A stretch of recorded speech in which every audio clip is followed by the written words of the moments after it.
to regain our democracy because we have gone down to the dogs. You, in fact, have allowed corruption to thrive. You have allowed drugs in Malacanang. You have allowed the abuse of power. You have allowed that the citizens of the Republic are endangered. Nasaan na ngayon yung serve and protect? Wala. Kaya nga yun yung problema nyo. Lilipasan kayo ng panahon. Kaya wina-warningan ko na kayo, AFP, PNP, lumagay kayo sa tama.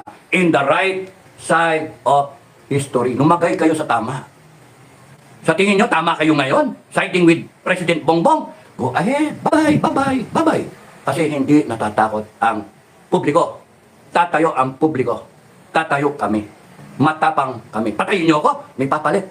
No? Patayin niyo si Sara Duterte, may papalit. Hindi, we will not run out of heroes. We will not run out of leaders. They will keep on coming because it is from the Filipino people. And you, one day, will all be out of power. Yun ang isipin nyo. You will be out of power. May ikot ang gulong.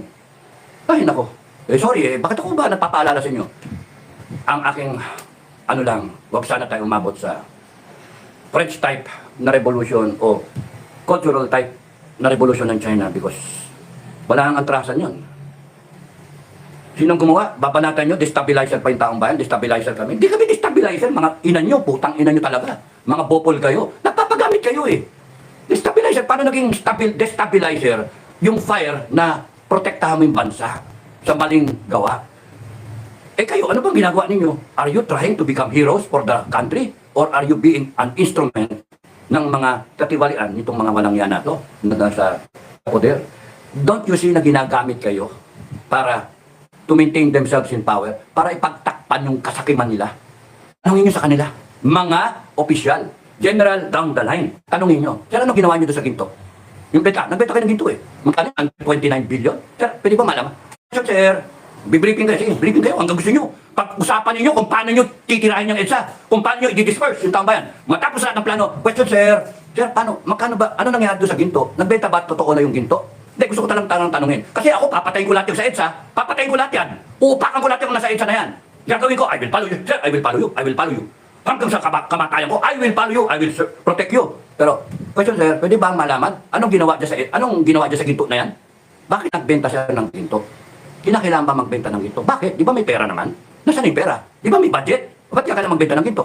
Sir, anong ginawa doon sa pera? 129 billion may pinagbenta niyan. Meron pa bang balak magbenta ng ginto? Meron pa ba? Gusto ko lang malaman, sir. Ano nangyari, sir? Doon sa flood control project? 1.4 billion a day? Sir, bakit ganun, sir? 1.4 billion. Ginasto, sabi ng presidente. So na. Eh bakit ngayon binibilan niyo si Sara Duterte? 125 million. Eh bakit ganun? Napaka-importante sa inyo yung bawat kusing na ginagastos sa kaban ng taong bayan, 125 million, OPP, confidential fund, investiga dito, kaliwa kanan.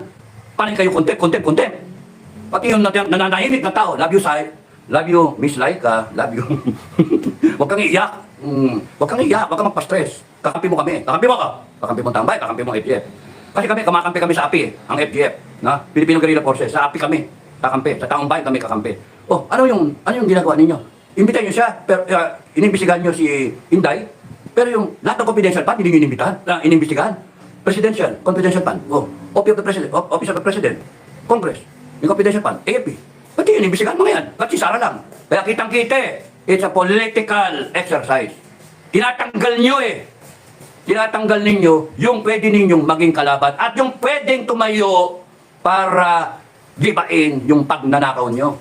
Binibintang nyo sa kanya yung pagnanakaw ninyo. Na kunwari, lolokoy yung taong bayan. Ay, naku, puta ng mga putangin na nyo, lumang style na yan, style bulok yan. At AFP-PNP, diyan kayo kumampi. Pero may question ba ako, sir? Question. Anong ginawa dun sa Resolution 10? Bakit, sir, hindi yan binabago? Ang dami na nagsasabi, sir, resolution. Sir, may anak na ako, sir. 3 na yung anak ko.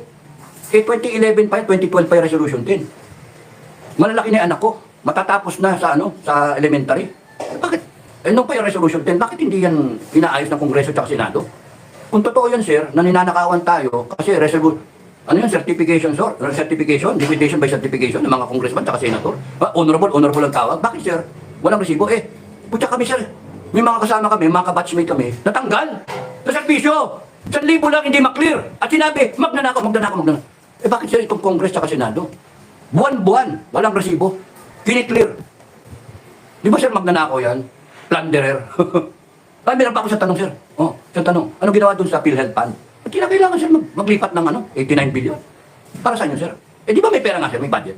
Ano ginawa, sir, dun sa Maharlika Fund? Maharlika Fund na 500 billion ang investment na authorized na puno yata yung 250. Hindi ko na alam, sir, eh. Sinasabi, panay pa nga, invest. Ano na nangyari doon sa 200 billion? Nasaan yung pera? Kumikita ba yun? Saan naka-invest? Karang, sir, itanong. Bago ko patayin lahat ng tao dyan sa EDSA. Bago ko ibuga yung tear gas. Bago ko i-disperse yung nasa EDSA. Kasi kung hindi nyo ako sasagutin, at may punto itong mga akong nagrarally, eh bakit ganun, sir? Yun yung problema nyo. Mga pinuno sa AFP at saka sa PNP. Pagka yung mga sundalo nyo at mga polis ninyo nagtanong at hindi nyo masagot, panay kasinungalingan ang sasagot nyo. At ang sasabihin ninyo, we are apolitical, we are professional. Patay kayo, patay, good luck sa inyo. Kasi ang lalabas, sinungaling kayo. Alam ko yan kasi galing ako sa serbisyo. Hindi nyo mabubullshit ang tao. Kasi may pamilya yan eh. Sir, marami ng droga doon sa tinitiran ko kasi yung asawa ko at saka yung pamilya ko nagdedelikato sila ng buhay. Ang problema, sir, ako, pupunta ako sa serbisyo, nagjo-duty ako, paano yung pamilya ko? Baka mamaya mamatay na. Eh bakit naghanap yun yung droga, sir? Saka totoo ba yun, sir, yung presidente natin? Nagdodroga? Eh di ba dali patunayan nun, sir? Hair follicle test ka lang. Di ba?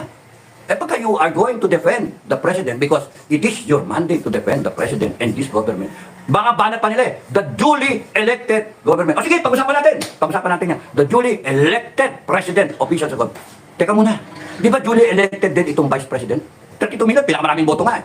31 million ka lang, nabawasan na, nabudol mo na iba. Iba, inaamin OFW, mga kasama ko, nabudol kami, mga retired, nabudol kami, putangin lang yan. Nangako-ngako, ginto-ginto niya. Tanginang niya, nabudol, mga gano'n ng banat na iba. O ito, 32 million, hindi pa nang bubudol, wala pa eh. O, also an elected official of government. Ngayon, you will give us that goddamn baloney na bullshit, na sila ay duly elected officials. Huwag niyong i-center kay Bongbong Marcos. I-center nyo sa lahat, di ba? Number one, mandate nyo nasaan? Sa kanya, sa Congress, kay Inday Sara, sa Senado, ang mandate ninyo, taong bayan. To serve and protect. All authority emanates from the people. Lahat ng kapangyarihan ay nanggaling sa taong bayan. Ngayon, poprotektahan niyo yung presidente. O nga kasi siya yung commander-in-chief. Teka muna, sino ba yan? He was a Bongbong Marcos, talunan na vice president. Buti pa si Lenny, natalo siya, di ba? He was he became an elected president and we gave him the power. He was nobody prior to 2022. Nobody in terms of the political setup. Talunan niya na vice president. Nung ginawa natin siyang presidente, ayun, yumabang na. Di ba? Kaya sabi ko kagabi, balikan natin, 2 years ago, he wanted us to give him time. And we gave him time. He wanted us to vote for him. We voted for him. We allowed him to use the power that resides in the people. Temporarily binigay natin sa kanya. At pwede nating bawiin yan sa kanya. Anytime. Kaya one time, big time. Pwede nating bawiin yan sa kanya. At kayo, Armed Forces at PNP, gusto nyo protektahan yan. Go ahead. Wala kaming paki. Gusto nyo lahat kayo, doon kayo sa Malacanang, tumayo kayo with all your ratatata, yung mga tangke, iparada nyo helicopter guns. I don't care. We don't care. What we care about is, number one, we question the president na merong problema sa droga. We want a hair follicle drug test. We want it so badly because we feel na totoo. At kayo, AFP at PNP, you will give us shabby responses. To hell with you. Sorry, but to hell with you. Why? Because di nakikita na nandito ang taong bayan. You have lost it already. Not me. I am here. Kayo, bumaba kayo. Once upon a time, you wanted to join the armed forces and the PNP. Na ika nga, na all those baloney na sinasabi, to serve my country, to protect the people. Di ba? Ang habol naman ninyo, merong kang income buwan-buwan para sa pamilya mo. And here you are. What are you doing now? Are you fulfilling that duty? Are you to serve and protect the country? To serve and protect the people? To uphold the Constitution? Or are you being an instrument na i-weaponize yung Constitution against the people of the Republic? Pag-isipan nyo. Wala akong pakialam kung kumampi kayo kay Marcos. Go ahead, kumampi kayo lahat kay Marcos. We don't care. Kasi kung walang tatayo para sa taong bayan, na mga AFP at PNP, ang Filipino Guerrilla Forces, ang tatayo para sa taong bayan. We will stop from being neutral and we will see to it that this country ay tatayo ng maganda. Na tatayuan namin ang tama. 7 million kami. Sorry, may binabalidate pa eh. Sige, kalahati na lang. 3.5 million. Okay lang. Hindi nga mausahan yung 350,000 AFP, PNP. Hindi kayo maasahan eh. Diyan na lang kayo, sa isang sulok. Kung gusto nyo, lumabang kayo. Upakan yung taong bayan. Let it become an international incident. Na yung AFP at yung PNP ay tumatayo para kay Bongbong Marcos. You have become and allowed yourselves to become mercenaries. Ang sakit. Kaya kaming mga nasa serbisyo once upon a time. Ay, nako. Putragis yan. Tapos bibirahin nyo ako ngayon. Tinitira nyo ako. Sino ba si Dado Enrique? Tangina nyo. I serve the service. I serve the country well. Aanim lang kami. Na government negotiator noong 1989 that resulted to a going back to barracks ng mga ranger na makasama ko. Bumalik sila sa barracks and na-prevent ang bloody napatayan. What is what we are preventing now? Hindi ba naintindihan yun sa kukote ninyo? Kaya nga tinayo namin yung Filipino Guerrilla Forces para kung sakaling magkaroon ng gera, nandiyan kami para depensa ng taong bayan. Pero ang nangyari ngayon, dumadating yung sitwasyon na nauna pa itong putangin ng gulo natong wisit kayo, nananahimik kami. Dapat kayo tumayo, hindi kami. AFP, PNP, pero kung ayaw ninyo, good luck sa inyo, kami tatayo para sa taong bayan. Wag na wag ninyong sasaktan ang taong bayan. Wag na wag ninyong sasaktan ang taong bayan. Ang unang tirgas na lumapag dyan sa EDSA, you are already declaring war against the Republic of the Philippines. You are declaring war against the people of the Philippines. And that will be bad. Di namin pipigilan ang taong bayan. Di namin pipigilan. Ginusto nyo yan. Kung kunyari, mangyari yung ginusto nyo yan. Kung if you allow na itong mga putang inang mga politiko na to ay gamitin ang batas para ipagtakpan yung ginagawa nilang pangungulimpat sa taong bayan. Putang ina, mag-isip kayo. Ginagamit yung batas, weaponizing the Constitution to suppress the people, to hide the truth. And then they're using trolls and bloggers paid to destroy Sara Duterte, the bloggers. Pucha, kami, go ahead, good luck sa inyo. Maglabo-labo na yan. Sa tingin nyo, mapipigil yung taong bayan? No. Tatakutin yung taong bayan? No. Because the people will rise up. Ay, nako, ang bupol ninyo, the people will rise up. And that is bad. That is bad because the people, they're fed up actually. Hindi nyo nariread yun? They're fed up. Simple lang ang gusto ng taong bayan. No? Yung OFW natin, kaya trabaho sa abroad. Kasi better pasture eh. Wala kang opportunity dito sa bansa para lumago. Gusto lang nila magandang Pinas. Tapos napapalitaan nila, walang kwenta. Wala, anong nangyayari sa atin yan? Tapos nakikita nila, ganyan, patay. Oh, tapos uwi sila, pamilya nila, droga, adik, yung anak nila, na-rape. Oh, yung mga lalaki, yung misis nila, nabanatan ng kusino. Oh, na-rape nga. Oh, paano? Di ba ang sakit? Putang nyo. You just serve the government. You just serve the people. Yun lang, hindi nyo magawa. Ang ginagawa nyo, ninanakawan nyo pa. Tapos nang babalik tayo nyo. Kaya, question sir, ano ito? Ano sagutin nyo ako sir? Susunod ako sa inyo sir. Hanggang langit, hanggang impyerno, susunod ako sa inyo. Sa inyo sir. Pero, bakit po titirgasin yung tao? Bakit po titirgasin yan? Nag-express lang sila ng galit nila eh. Di ba tama sir yung mag-demand tayo ng hair follicle drug test kay Bongbong? Ba't hindi sinasagot yun? Baka totoo yun sir. Bakit natin paprotektahan yung gago yan? Oh, bakit? Hindi nyo masagot sir kung ano sinagot. Sir, hindi nyo ba tinatanong yan? Kami na lang ang tatanong sir sa kanya. Diretso, hindi nyo kayang tanongin eh. Kasi sip-sip, buto kayong lahat eh. Nag-aspire kayo promotion eh. Pero kami, nakaharap kami sa pamilya, kami sinusubong yung tao. Kami mag-ahabis ng tirga sir. Kami bababu sa tao. Kami matidemanda sa tao. Nasaan kayo? Nandiyan kayo sa mga opisina nyo. Kami na lang magtanong sir. BBM, baby, pwede ka bang mag-hair follicle drug test? No? Pwede ba? Ay, siya nga pala. Kaya hindi kayo nagpa-hair follicle drug test, mismong ibang bansa, yung US, ang magpapa-hair follicle sa'yo, yari ka, kakaya ka. Hindi na makakabangon ng Marcos. Hindi na. Kaya nga, mas maganda niya, sagutin nyo, hair follicle drug test. Sagutin, ang dami nyo sasagutin, sa totoo lang. Ang dami yung problema, ang dami. Ngayon, ano? Kung kayo nakasakay sa bus, na, pumutok, flat, pumutok. Nakasakay kayo sa private car, pumutok, flat. Ano gawin nyo? Ipipilit nyo ba paanda rin yung sasakyan? Sentido ko man, mga kababayan, naintindihan nyo to. AFP, PNP, lahat kayo, buong Pilipinas, naintindihan nyo to. Na-flat yung sasakyan mo, kahit sinong tao, maintindihan yan eh. Di ba? Accepted convention kasi, accepted norms, no? Because of technology and everything, because of what it really is, kaya nga na-invento ang spare tire. Palitan mo ng spare tire. Because we have a system pagkapalpak ang presidente, naplat pumutok Ang daming problema. Palitan mo. Yun, nandun na yung tao ngayon Nandun na yung tao. Gusto nilang palitan. Ayaw mong sagutin, palitan ka. Yun yung tama. Okay, isa pa, maintindihan nyo. Nagtatrabaho ka sa kumpanya. Let's say, janitor ka, clerk ka, bisor ka, manager, line manager, vice president, whatever. Nachismis. Yung presidente ng kumpanya, binibira. Sorry, ginaganon. Anong oras na? No, tinatanong ng presidente, yung sekretary niya, na kaibigan no, anong oras na? Ade, nakita nung sekretary, gumagano, sabi ng presidente, anong oras na? Sumama yung sekretary, nachismis kayo sa buong kumpanya. Nalaman ng board of directors. Ano tingin niyo dito sa kumpanya? Motel? Ha? Kayo, mga Pilipino, anong gagawin dapat doon? Sabi ng board, explain mo yan. Mag-explain siya. Kung simple kayong empleyado, tanggal ka. No? Okay. Anong gagawin kunyari? Pagka nalaman na chismis sa kumpanya, may isang nagnakaw. Okay, presidente nagnakaw. Anong gagawin? Sabi ng board, explain.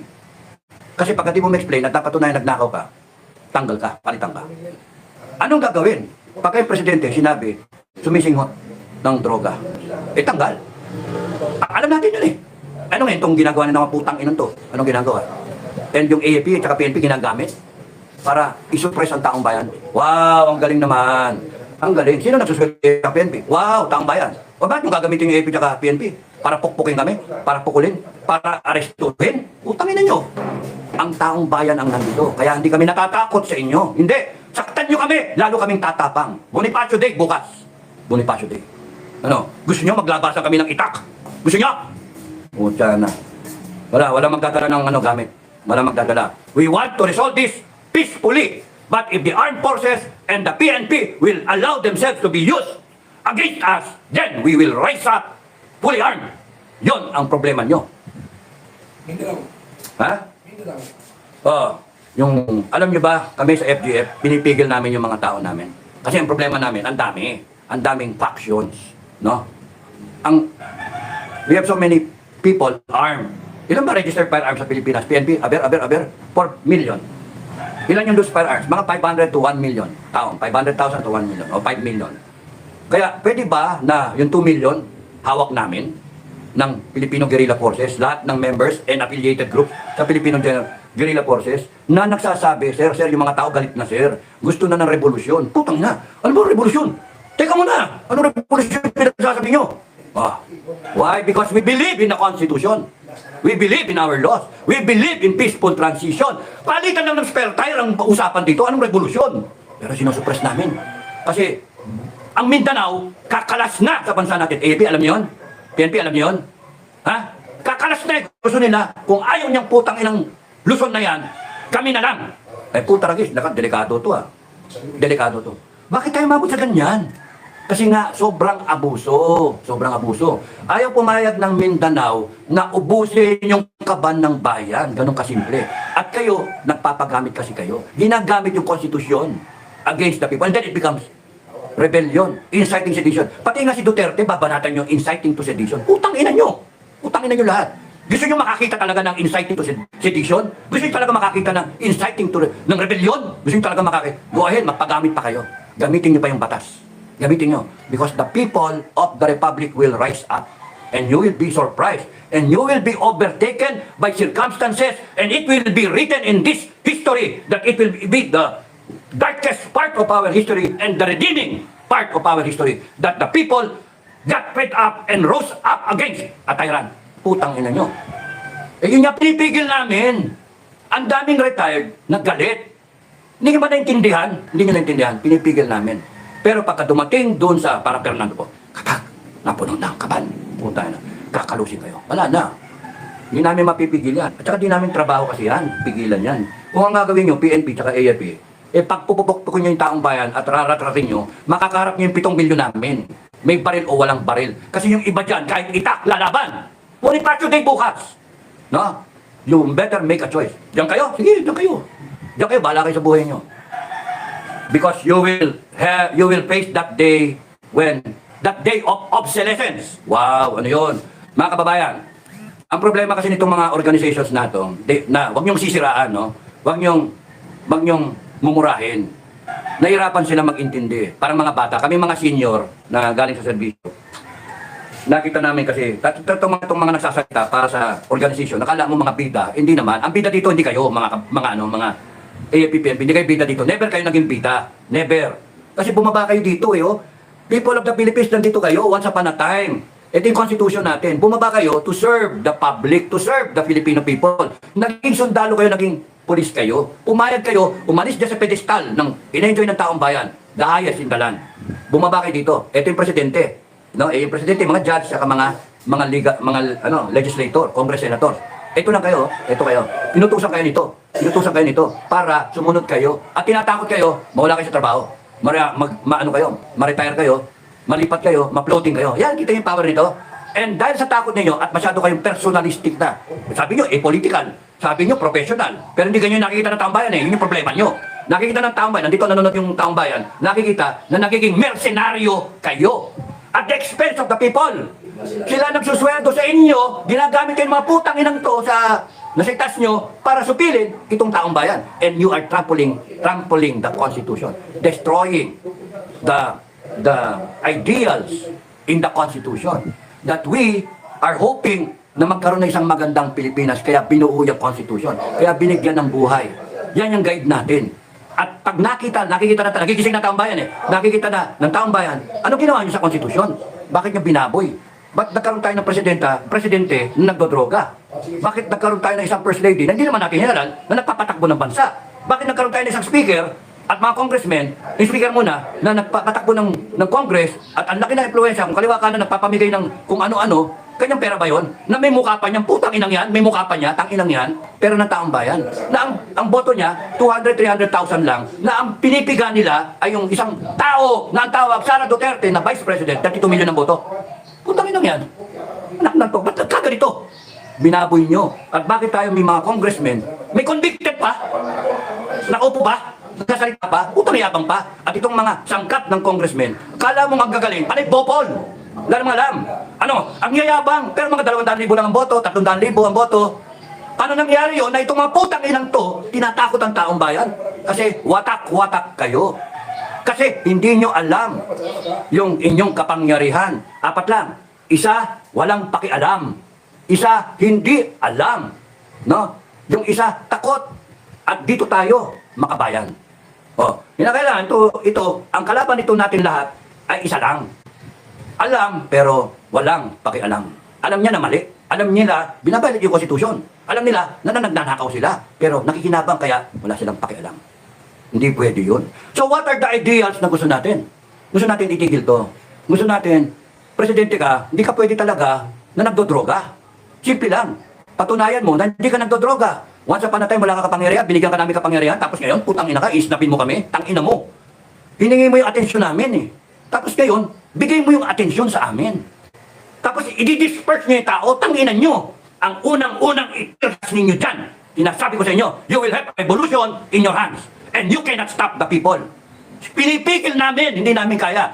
Sinasabi na namin, at maling-mali ang gamitan ninyo ng tear gas. Maling-mali yung pinakita nyo sa KOJC. Ogbang ninyo. Kaya General Torre, maling-mali yung iniisip ninyo. Maling-mali. Because you cannot stop the wave of new Bonifacios coming down your way. Knocking at your door, you cannot stop the new breed of Filipinos, the new Bonifacios. You cannot. Eh bukas araw ni Bonifacio, hindi ba naintindihan? Hindi mo naintindihan. Pagka yan, lumabas ng bahay at may mga itak, anong gagawin nyo? Raratratin nyo? And in the guise of protecting the state? Eh on record din, nagnanakaw kayo eh. On record yon, your honor. O, ang daming ebidensya. Hindi nyo tinidinig, hindi nyo in-explain. Ibig sabihin, nagnanakaw talaga kayo. Nagdodroga. Ayaw magpa-political drug test. Ibig sabihin, nagdodroga. Ba, dinadamayan nyo pa eh. O, tapos eh, sasabihin nyo, hindi, lumaban eh, nanlaban. O, gaano kayo kaiba doon sa sinasabi nila ngayon, EJK, tangina nyo. And gusto nyo, ubusin nyo 119 million Filipinos. We don't care. We don't care. Tataas kami, tatayo kami. That's what we care. Yung future generations ng Pilipinos. We are part of history. We are all part of it. Whether you are in the right side, the left side of history, or the right side, the wrong side, the right side of history. Kami, we know we are in the right side of history. We know that we are blessed by God Almighty. Kakampi namin. Kaya nothing will happen to us. Kayong mga demonyo ang pipitikin ng taong bayan. Pitik lang. No? That's the message. One time, big time. So maraming salamat sa inyo mga kababayan. Mga mamaya, wala na akong boses. Hindi ko na mababasa ito. Maraming salamat sa nagpakulay. Ito ang mga gagawin to. Kahit kalkalin nyo ang aparador, kalkalin nyo lahat ng ano, wala kayong makikitang baho sa akin. Kasi naliligo ako. Ngayon lang ako di naligo. Hindi, maliligo ako. Promise kasi makipagkalikan ako mamaya. Dami eh. Hindi mo maiwasan makipagyakap at makipagkalikan doon sa mga tao. Dapat makakaya rin. So, nagulat ako kahapon at maraming salamat sa inyo mga kababayan na ako'y tinatanggap nyo, pati si Commander Metran, Colonel Metran at aming mga pinuno, sila General Simoy, si Commander Satparam at yung mga iba pa natin, si Colonel Yu at yung ibang di nakarating pero nanonood at dumadamay sila. Buong samahan ng Filipino Guerrilla Forces na tinatawanan ninyo. Tinatawanan ninyo, pinalakpas lang namin yon. Ay, sabi ko na lang sa kanila, mga pare ko, ano na lang palakpasin natin, putang ina kailangan tayo ng taong bayan palakpasin na natin. Sabi niyo neutral tayo. Sabi niyo neutral tayo. Talaga neutral tayo. Putang ina, pakialam natin sa mga putang ina nagpatay, magpatay sila, pakialam natin diyan. Pero neutral tayo. Kaya nga lang yung taong bayan, doon tayo. Doon tayo sa tama. Ngayon, tanong, tama ba yun na nandodroga ang presidente? Patunayan, di ba? Allegation. Pero wag niyo sasabihin yung burden of proof na sa taong bayan. No. We are up here, the sovereign Filipino people, and we demand an explanation. We demand a hair follicle drug test. Gano'ng kahirap intindihan yan? Kasi once upon a time, isipin mo, Bongbong Marcos, wala ka. Zero. Wala kang power. Binigyan ka namin ng power. Niluglo ka namin dyan. At ikaw naging commander-in-chief, binigyan ka namin ng authority. PNP ha, makinig kayo. Binigyan namin ng authority itong loko na to, na isang manggaganjo, isang scammer. In-scam ang Pilipinas.